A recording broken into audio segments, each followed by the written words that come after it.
আসসালামু আলাইকুম। আজকে আমি জিকির সম্পর্কে কিছু আলোচনা করব। জিকির অর্থ স্মরণ। কোরআন মাজিদে নামাজকেও জিকির বলা হয়েছে, অর্থাৎ সর্বাবস্থায় আল্লাহ পাকের স্মরণ করা হচ্ছে জিকির। এখন আমি জিকিরের গুরুত্ব এবং ফজিলত নিয়ে কথা বলবো।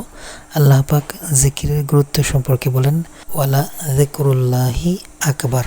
এর অর্থ হলো আল্লাহর জিকির হলো সর্বশ্রেষ্ঠ। আল্লাহ পাক জিকিরের গুরুত্ব সম্পর্কে সূরা বাকারাতে বলেন, ফাযকুরুনি আযকুরুকুম।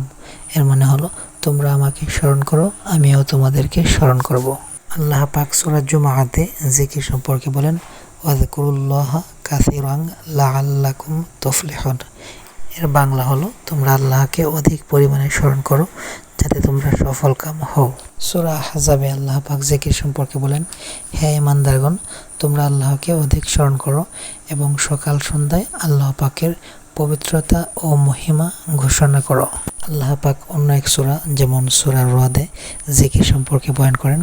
এর তরজমা হলো যারা ঈমান আনে এবং আল্লাহর স্মরণে যাদের অন্তর প্রশান্ত হয়, জেনে রাখো আল্লাহর স্মরণ দ্বারাই অন্তরসমূহ প্রশান্তি লাভ করে।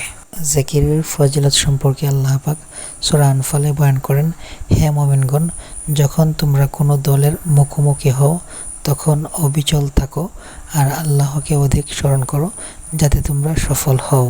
আল্লাহ পাক জিকির সম্পর্কে সূরা তাহাতে বলেন, ইন্নানি আনাল্লাহু লা ইলাহা ইল্লা আনা ফা'বুদনি ওয়া আকিমিস সালাতা লিযিকরি। এর মানে হলো নিশ্চয়ই আমি আল্লাহ, আমি ছাড়া অন্য কোনো মাবুদ বা ইলা নেই, সুতরাং আমার ইবাদত করো এবং আমার শরণার্থে সালাত কায়েম করো।